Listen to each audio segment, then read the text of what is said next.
Masyaallah muslimin rahimakumullah. Saudara kaum muslimin, diminta saudara berhenti daripada berkata-kata suatu khatib sedang baca khutbah menurut hadis Nabi Muhammad sallallahu alaihi wasallam yang diriwayatkan oleh Abu Hurairah radhiyallahu anhu yang bermaksud, pada siapa berkata-kata suatu khatib sedang baca khutbah, kalau berkata diam kepada sahabatnya sekalipun, maka cukuplah pahala jemaatnya.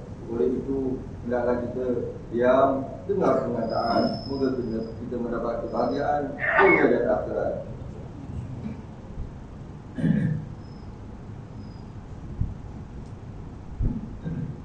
Alhamdulillah, alhamdulillahil qail, innal ladzina farraqu dinahum wa kanu syi'an lasta minhum fi syai'.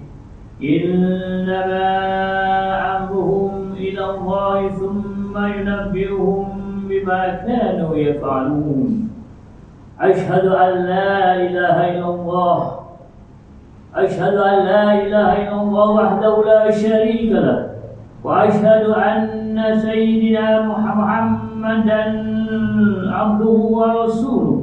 اللهم صل وسلم على سيدنا محمد وعلى آله وأصحابه أجمعين.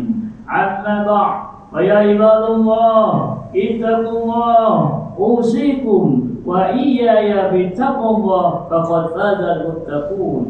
قال الله تعالى في كتابه العزيز: يا أيها الذين آمنوا أطيعوا الله وأطيعوا الرسول ولأمر منكم فإن تنازعتم في شيء فردوه إلى الله والرسول إن كنتم تؤمنون بالله واليوم الآخر ذلك خير وأحسن تأويلا.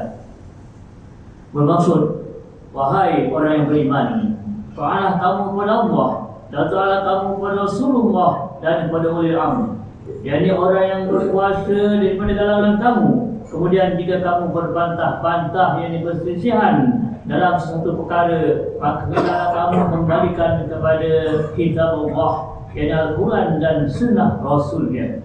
Jika kamu benar-benar beriman kepada Allah dan hari akhirat, yang demikian adalah lebih baik bagi kamu dan lebih elok pula kesudahannya. Sidang jemaat yang dirahmati Allah, marilah kita meningkatkan rasa takwa kita kepada Allah Subhanahu wa taala dengan bersungguh-sungguh melaksanakan segala perintahnya dan meninggalkan segala larangannya. Mudah-mudahan ketakwaan yang dibina pada hari ini mampu untuk membentuk pribadi yang sentiasa berpegang pada ikrar dan janji. Mimbar Jumaat pada hari ini akan menyentuh berkenaan tajuk manusia yang tetap pendirian. Sidang hadirin yang dirahmati Allah, sesungguhnya Allah Subhanahu wa taala telah menjadikan manusia sebagai khalifah yang memimpin dan mengurus kehidupan di atas dunia ini.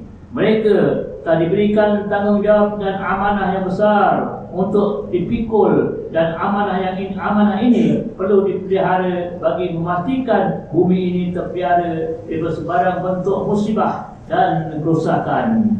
Begitu juga dalam urusan kehidupan manusia yang saling memerlukan di antara satu dengan yang lain, maka setiap perbezaan yang berlaku di antara manusia itu perlu diurus dengan aturan yang betul. Sekiranya manusia gagal untuk melaksanakan pada tempat yang betul, maka akan muncullah perpecahan dan kerusakan dalam kehidupan bermasyarakat. Hal ini sebagaimana yang telah disebutkan menerusi firman Allah Subhanahu wa taala dalam surah Al-An'am ayat 159 yang dibacakan pada awal khutbah tadi, yang bermaksud, sesungguhnya orang yang memecah belahkan agama mereka, yakni dengan persisahan yang berdasarkan hawa nafsu, dan mereka menjadi berkuak-kuak, tiadalah kamu terkait sedikit pun yakni perbuatan mereka. Sesungguhnya urusan mereka itu terserah kepada Allah. Kemudian Allah akan menerangkan kepada mereka, yakni pada hari kiamat kelak, perkara yang telah dilakukan oleh mereka, yakni dan membalasnya. Asyurul muslimin rahimakumullah, Islam adalah merupakan agama yang sangat mementingkan nilai perpaduan. Masyarakat yang bersatu padu dan saling menghormati akan melahirkan kumpulan manusia yang mempunyai pribadi yang tinggi. Sebaliknya, permusuhan dan perselingkuhan yang dibiarkan berlaku dalam masyarakat kita maka akan menyebabkan sebuah masyarakat itu menjadi lemah dan hina. Keadaan masyarakat yang berpecah belah adalah merupakan perkara yang sangat dibenci oleh agama.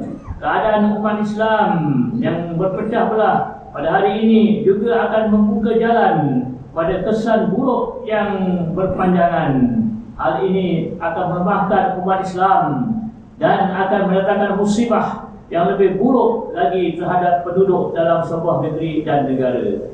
Dalam satu hadis yang diriwayatkan oleh daripada Sauban radhiyallahu an, baginda Rasulullah sallallahu alaihi wasallam pernah menggambarkan tentang keadaan umat Islam pada suatu masa nanti yang akan ditekan oleh musuhnya sendiri. Baginda Rasulullah sallallahu alaihi wasallam bersabda yang bermaksud hampir-hampir nanti akan ada kaum-kaum yang akan mengerumuni kalian, yakni umat Islam, sebagaimana dikerumuni suatu makanan yang berada dalam sebuah bekas makan.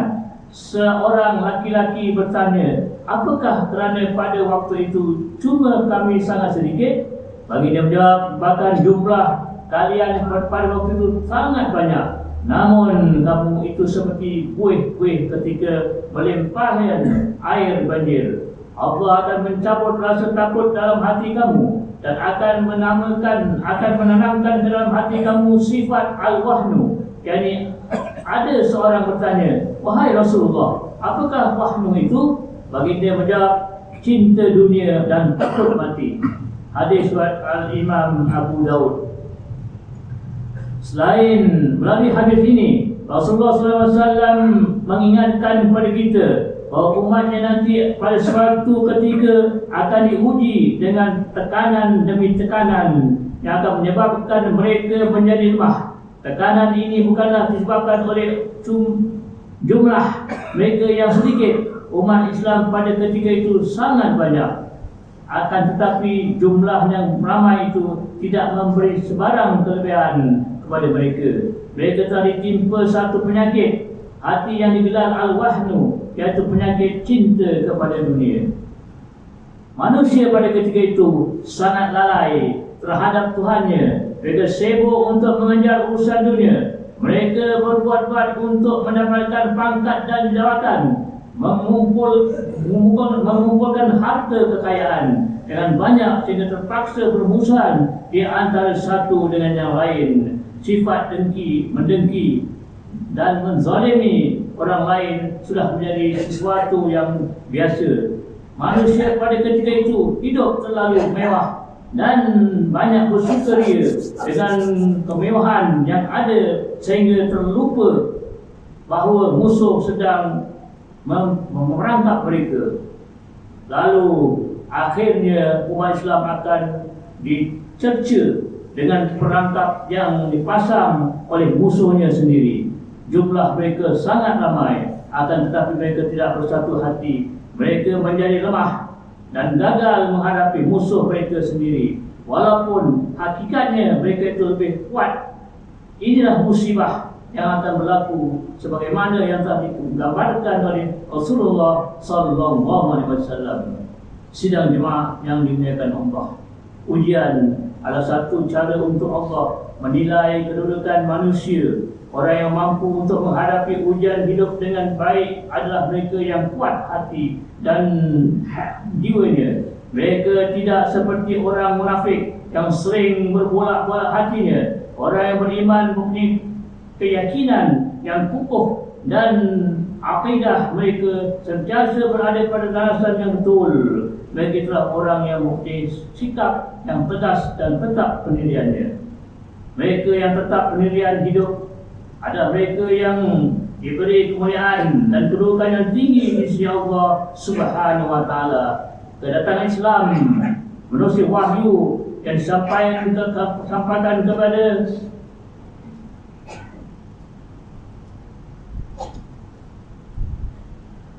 Baginda Rasulullah sallallahu alaihi wasallam telah membentuk hati orang-orang yang beriman menjadi jiwa yang kuat dan sentiasa meletakkan keyakinan yang tinggi kepada Allah Subhanahu wa taala. Dalam setiap urusan, mereka tidak mudah dipengaruhi dan tidak mudah pula untuk berubah pendirian. Allah Subhanahu wa taala menyebut tentang hal ini melalui firman dalam surah Fussilat ayat 30. Innal ladzina qalu rabbuna Allah summa istaqamu tatanazzalu alaihimul malaikatu alla takhafu wa la tahzanu wa abshiru bil jannati allati kuntum tu'adun. Yang bermaksud sesungguhnya orang yang menegaskan keyakinannya dengan berkata Tuhan kami ialah Allah, kemudian mereka tetap teguh di jalan yang benar, yang dalam beragama, para malaikat akan turun kepada mereka dari semasa ke semasa, yakni dengan memberi ilham.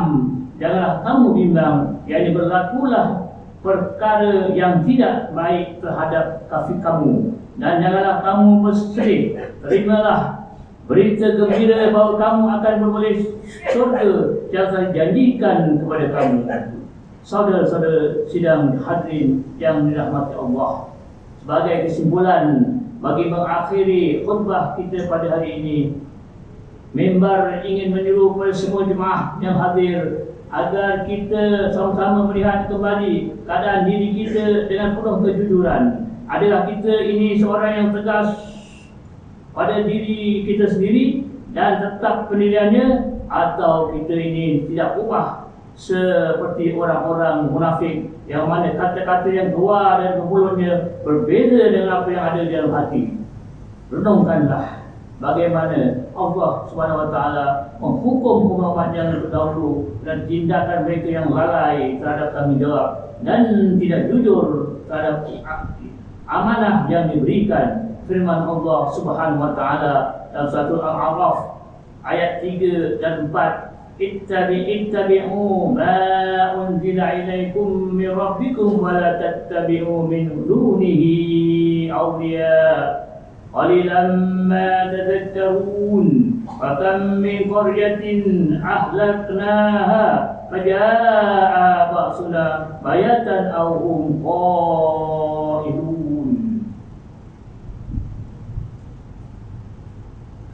Yang bermaksud, katakanlah kepada mereka, wahai Muhammad, turutilah apa-apa yang telah turunkan kepada kamu dari Tuhan kamu. Janganlah kamu mengikuti pemimpin-pemimpin selain Allah. Tetapi sayang, amatlah sedikit kamu yang mengambil peringatan, dan berapa banyak negeri yang telah kami binasakan, iaitu datangnya azab siksa kami menimpa penduduknya pada malam hari atau ketika mereka sedang berehat pada tengah hari. Barakallahu wa lakum fil Qur'anil azim wa nafa'ani wa iyyakum bima fihi minal Qur'anil wa dzikril hakim. Wa taqabbal minni wa minkum tilawatu innahu was-sami'ul 'alim. Aqulu qawli hadza wa astaghfirullah azim li wa lakum wa lisa'iril muslimin wal muslimat wal mu'minin wal mu'minat fastaghfiru wa ya fawzal mustaghfirin wa ya nadadat taibin. Amin ya muwaffiqat ta'imin وفقنا لطاعتك أجمعين وتب علينا وعلى المسلمين واغفر ذنب من يقول أستغفر الله العظيم أستغفر الله العظيم أستغفر الله. Alhamdulillah hamdan katsiran kama amar. Asyhadu an la ilaha illallah wahdahu la syarika lah. Iqraran bi rububiyyati wa idhaman liman jahada bi wa kafar.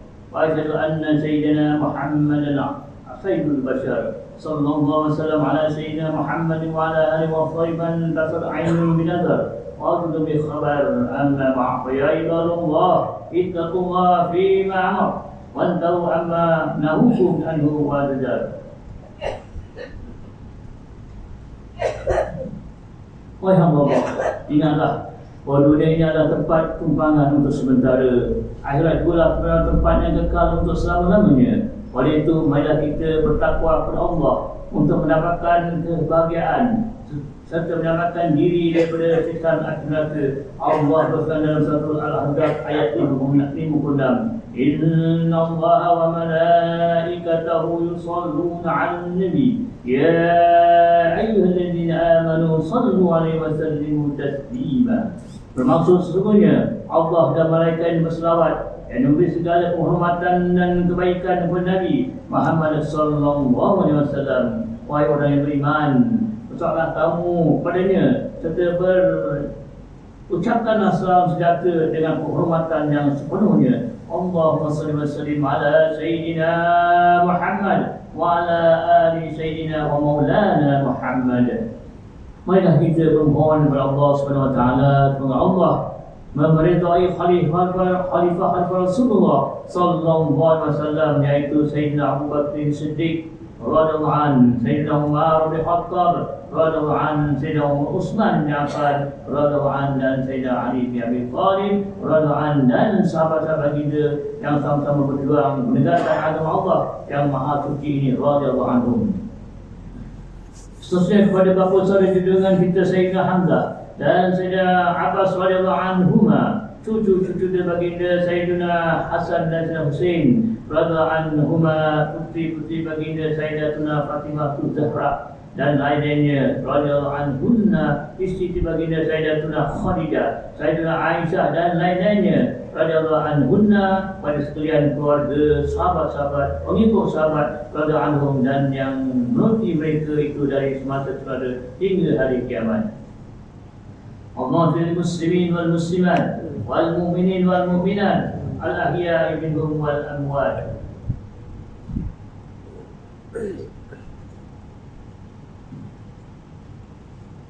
Ya Allah, ampunkanlah sekalian kaum muslimin dan muslimat, mukminin dan mukminat, sama ada yang hidup ataupun yang telah meninggal dunia. Ya Allah, peliharakanlah akidah kami yang mengandalkan akidah Ahlussunnah wal Jamaah, aliran Asy'ariyah dan Al-Maturidiyah. Ya Allah, pelihara, lindungi, jauhi dan selamatkanlah apalah kiranya diri kami ini, zuriat keturunan kami, warga kami dan umat Islam keseluruhannya daripada apa jua bala bencana, wabak dan penyakit, segala mara bahaya, kesusahan dan keburukan. Ya Allah, berikanlah kemuliaan dan kejayaan kepada mereka yang berjihad dan menafkahkan hartanya ke jalan-Mu, seperti pembayaran zakat, wakaf dan seumpamanya. Ya Allah, berikanlah taufik dan hidayah, kekuatan, kesejahteraan dan pertolongan kepada ketua negara Islam dan raja-rajanya, haknya kepada Abdul Al-Haris Bisyariatik, As-Sultan Ibrahim ini Al-Mahrum As-Sultan Iskandar, Sultan dan Pertuan bagi negeri dan jajahan Talujo Darul Tazim, berada dari Sofiah binti Al-Mahrum Sultan Idris Shah, Permaisuri Johor, Bertengku Ismail ini Sultan Ibrahim, Teguh Mahkota Johor, kepada Cik Puan Besar Khalidah binti Mustamam dan Teguh Iskandar Ibnu Teguh Ismail, Raja Muda Johor, paduka putra-putra dan putrinya, kerabat raja-raja dan rakyat sekalian.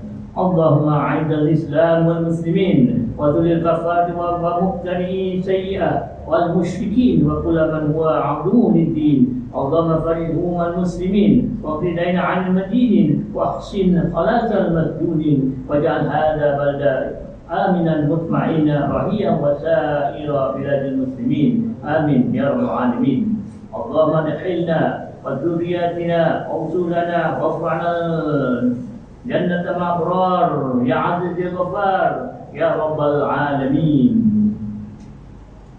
ربنا هب لنا من ازواجنا وذرياتنا قرة اعين واجعلنا للمتقين اماما. ربنا اغفر لنا ذنوبنا ولاخواننا الذين سبقونا بالايمان ولا تجعل في قلوبنا الا الذين امنوا ربنا انك رؤوف رحيم.